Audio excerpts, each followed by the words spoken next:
What is this, the pink pages are the new ones? Pink pages? That is vile, tastes like. Thank you. Is this supposed to be brown? Hey, contestants, how you doing? Glad you could be here. How many people do we have playing today? Hey, you're a single player, is that right? All right, could you give me your name, please? Sports, Ray. Oh, yeah. Are you looking for a 7-question tournament-length game or a full 21-question deal? Come on. No. Thanks, Jones. I can dig that. Your buzzer is the letter B, as in Betsy Ross. So it's sideways, so it's up and down, so it's I don't know sideways, what- so it's Good up slam and down. button, too. Thank you. 20 seconds.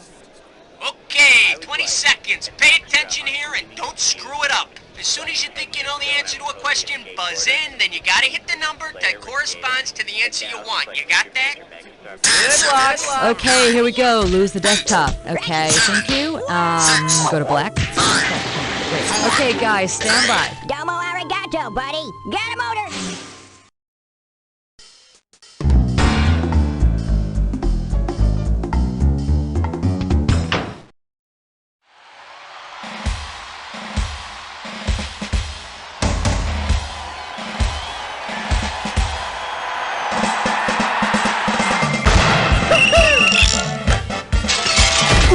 It's time for the show where high culture and pop culture collide. All right, welcome to You Don't Know Jack. What's the matter? Don't got any friends? I'm just kidding. It's you and me. Okay, we got one player behind the keyboard. Hey, what's the matter? Didn't you read the box? It's a party game. Whatever. You and me will party together. Let's do it. How about it? Hit me with the category. 1! The category is another reason not to slide on AstroTurf. Right here, $1,000 for a right answer. All right, get yourself set. It's time. Having spent his life in an artificial environment, the Jetsons' dog Astro discovers that he can only do his duty on artificial grass. At which of these ballparks could Astro take care of business? Fenway Park, Riverfront Stadium, Dodger Stadium, or Comiskey Park?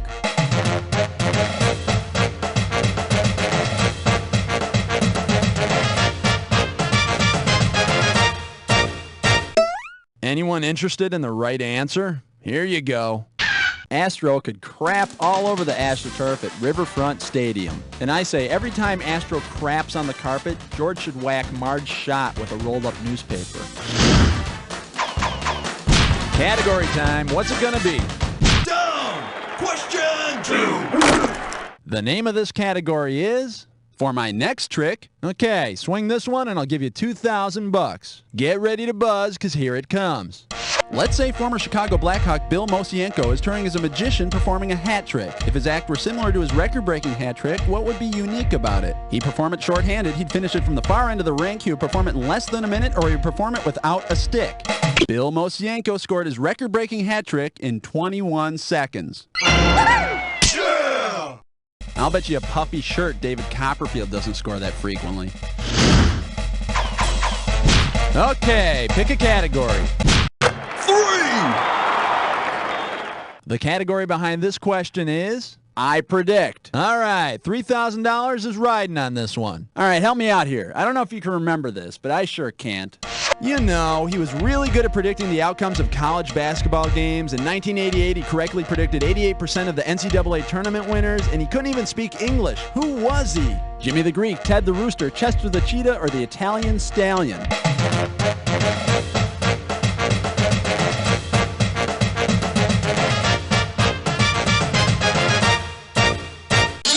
Let's take a look at the correct answer. Ted the Rooster predicted winners by pecking at kernels of corn placed in front of different teams' names. Sadly, Ted passed away in 1994. He was a nice rooster, but he could be a little cocky. Whoa, that was a good one. Okie dokie. Score! 4! The category? Car face. You get this one right, you got $2,000 coming at you. Hang on tight. Here we go. In the early 1900s, Indy racer Ralph De Palma's car broke down with 1.5 miles to go on the Indianapolis 500. How did he manage to still finish in 11th place? There were only 11 entrants. All the other drivers had wrecked their cars. He pushed his car the rest of the way, or he hitchhiked. He pushed his car the last mile and a half. Of course, back then, that's how most people drove their cars. It was faster. All right, come on.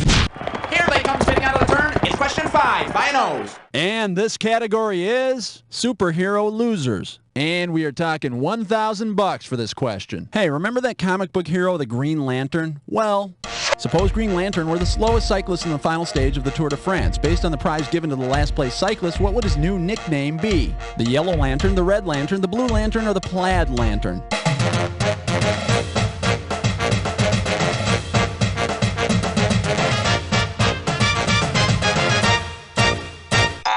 This is the correct answer.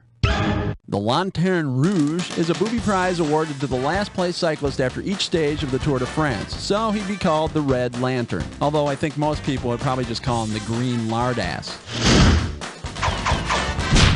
Okay, pick a category. 1, 2, 3, 4, 5, 6. And the category is a horse is a horse, of course, of course. Okay, $2,000 is coming your way if you get this one. Remember the final race of jockey Willie Shoemaker's illustrious career? What was the name of Willie Shoemaker's mount for the last horse Willie rode in a professional race was Patchy Ground Fog. Yeah! And maybe someday you'll be able to go to the Horse Racing Hall of Fame to see Patchy mounted once again. Or maybe in Tijuana. Category time. What's it gonna be? Tag team naked skydiving tonight at 7. All right, let's see what we're doing here. Driving it home. A right answer will get you 2 G's for this question. On your marks, get set. Here's the question. Which of the following license plates would be least appropriate for a car owned by Willie Mays? Say hey, shortstop, rookie of the year, or Hall of Famer?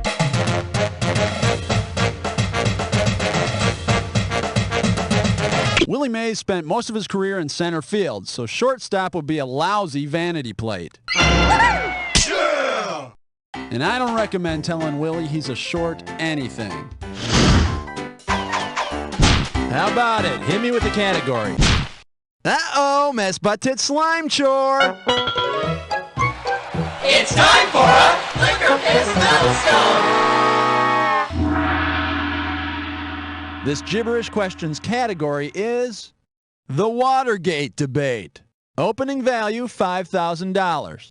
Okay, now remember you don't have a lot of time here, so the less time you take, the more money you make. Okle dokle, tell me, with what sporty place does this rhyme? Now don't let the punctuation get in your way. Bad Nixon. Fair pardon? Okay, let's see what you got. Yeah! And gee, since Nixon resigned, he and the Knicks have won it all about the same amount of times. Okie dokie, give me.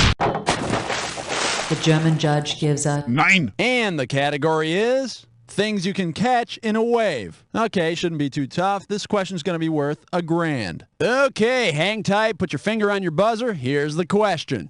If Miss Manners were a professional surfer, what would she know to be the proper etiquette in case of a shark attack? Miss Manners' best bet would be to punch the shark in the nose. They don't like that. Yeah! I just hope the shark remembers to put his napkin in his lap before he eats her alive. Okay, pick a category. 1, 2, 3, 4, 5, 6, 7, 8, 9, 10. This one's gonna be the dark side of hockey. This question's worth $2,001 bills. Okay, listen. Let's say that in the director's cut of Star Wars, the Rebellion and the Empire decide to settle their differences in a hockey game. Of course, Darth Vader and Luke Skywalker immediately throw down. Because Vader started the fight, he gets a game misconduct. However, the ref also slaps a minor on him. Which of these could be the reason? Vader's bigger than Luke, Luke's a goalie, Vader's wearing a face shield, or Luke's wearing white? According to the rules of the NHL, if a player who's wearing a face shield instigates a fight, he'll be assessed an extra minor penalty. Yeah! And switching over to the dark side of the force carries a 3-game suspension. All right, that's 10 questions down. For 10 more, let's go on to round 2. Okay, pay attention because all the sports questions in round 2 are worth more money. All right, let's go. All right, come on, hit me. We need a category. U-T-L-Y, you ain't got no alibi, 11. The category is That's gonna leave a mark. And if you can figure this one out, I can pay you $4,000. Okay, coming at you. Heads up. You're in a gallery admiring an American landscape when you suddenly receive a sharp blow to the head. When you come to, someone says, hey, it comes with the territory. Where are you? The Salvador Dali Museum, a highlight court, the sidelines of a PGA golf tournament, or a boxing match with Mike Tyson. In golf, the gallery is where the spectators stand to view the match and the lush green landscape of the course.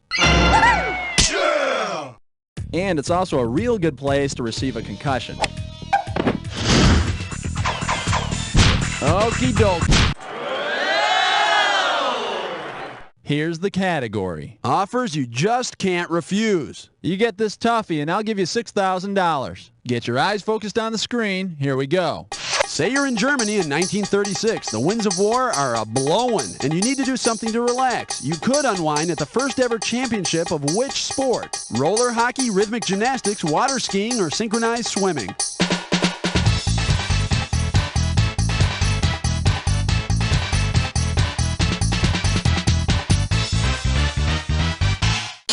Well, in case you're curious about the correct answer, roller hockey's first world championship was in Germany in 1936. Yeah, I don't know much about Hitler, but apparently he was a big roller hockey fan. I mean, everyone knows what a puckhead he was.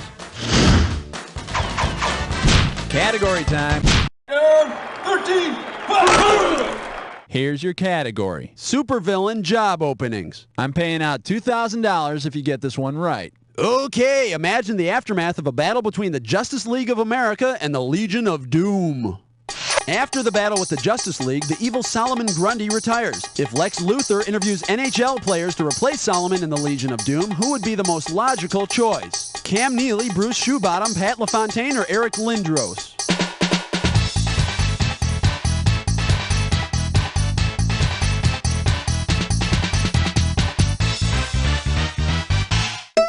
Too bad you didn't pick this. Philadelphia Flyer Eric Lindros plays on a forward line known as the Legion of Doom. Yeah, I'd like to see Superman whip his ass and strand him in Quebec. Uh-oh, Testnut Slick Crime Store. Once again, it's time for a Ticklish Tesco. The category for this gibberish question: silly holidays. The opening value for this gibberish question is $10,000. All right, to solve this puzzle, you got to think fast, because every second and a half, I'm ticking off a little bit of cash. Okay, tell me something. With what Olympic event does this rhyme? Don't get fooled by the punctuation. Foreign bread beater B-Day.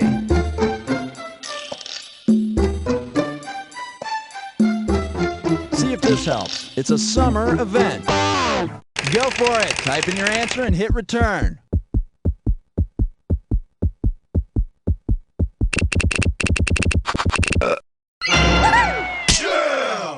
Somehow, I don't think B-Day and track and field would go together too well.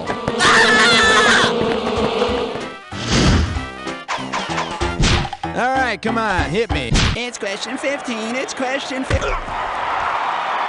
And the category is Very Unsatisfied Monarchs. And we are talking 4,000 big ones. Everything in place? Because here she comes. If Queen Elizabeth grew tired of wearing the British crown and went on a quest for horse racing's Triple Crown, which of these races could she afford to miss? The Kentucky Derby, the Preakness Stakes, the Belmont Stakes, or the Breeders' Cup Classic?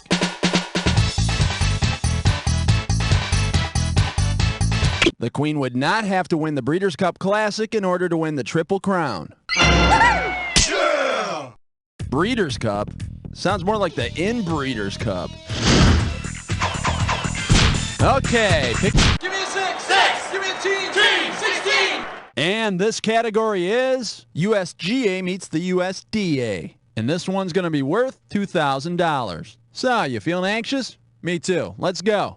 If you wanted to eat sausage links near an historically accurate links golf course, where would you have to go? An IHOP in the jungle, a Stuckey's in the desert, a Denny's at the seashore, or a Bob Evans in a swamp? No, and personally, I'd have a tough time choosing between Stuckey's and Heat Stroke. And here's the right answer. At the seashore. The term links comes from Scotland courses that run along the seashore. Okie doke. The category behind this question is Mother Goose on ice. I'll pay you $4,000 if you get this one right. Okay, there was an old lady who lived in an ice skate, and she had so many children she didn't know what to do. If the old lady had so many children that she started naming them after the old division names for the NHL, you might hear each of the following shouted in her home, except which? Norris, stop slashing your brother. Go to the penalty box, Douglas. Get your hand out of my ointment, Adams, or Patrick, don't make me check you.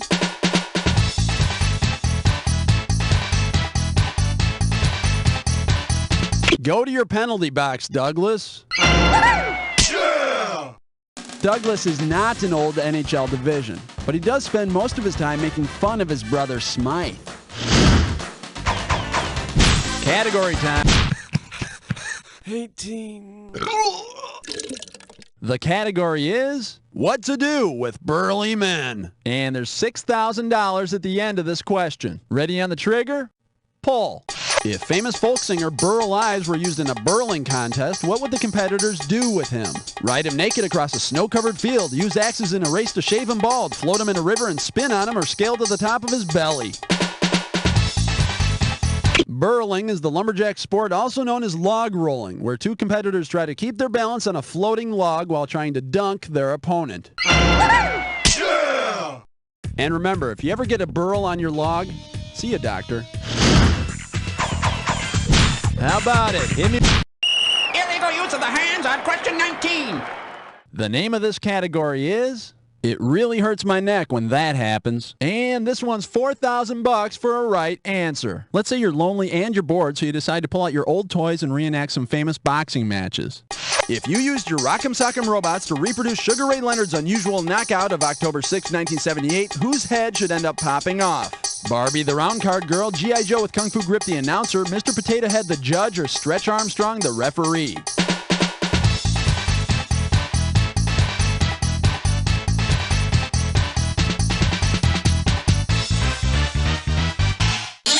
Let's take a look at the big money answer. In that match, Sugar Ray accidentally knocked out the referee. His head didn't pop off, but ironically it did stretch 2 feet off his shoulders. It was pretty cool. All right, come on, hit me. 20! The category? Roses are dead. All right, you're going to be pretty good if you get this one. It's worth $6,000. Hey, sports nut, it's January 1st, and you know you're not going to see your significant other much today because of all the college football and TV, so you decide to get him or her something to make up for it. If you give your significant other a dozen roses that are as old as the Rose Bowl, when would they have been planted? 1777, 1875, 1902, or 1969? The Rose Bowl was first played on January 1st, 1902. And coincidentally, the first divorce was filed for on January 2nd, 1902. Okay, pick a category.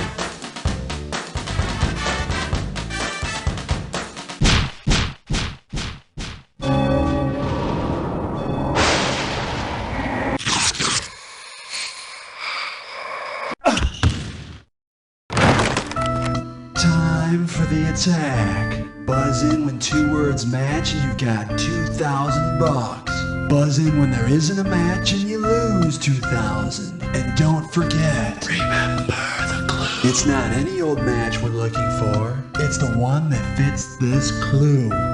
I'm thinking of a number. Let's see if the attack has your number. Let us begin.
like this should put you in the Hall of Fame. But since you're the only player, it'd probably be a pretty small Hall of Fame, don't you think? Hey, and you know what it would say over the door?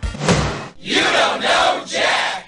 Okay, great show. Cue commercials. Thank you. Cookie, what's going on with the contestants? All right, if you want to play again, you just gotta let me know whenever you're ready, okay? My confidence.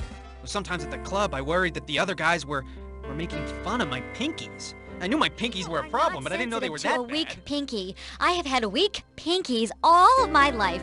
They're frail, they're limp. The People contract make was fun of my signed, pinkies. and then he leaned in to shake my hand, and damn it, my pinky screwed it up for me again. In today's world, nothing commands more respect than a strong, sexy pinky. But piano lessons are expensive, and who has time to go to the gym? Well, now you can get the powerful pinkies you've always dreamed of in just minutes a day, right in your own home. With this, the Power Pinker. It looks like a finger prison. Don't just sit there clicking that remote wondering what it would be like.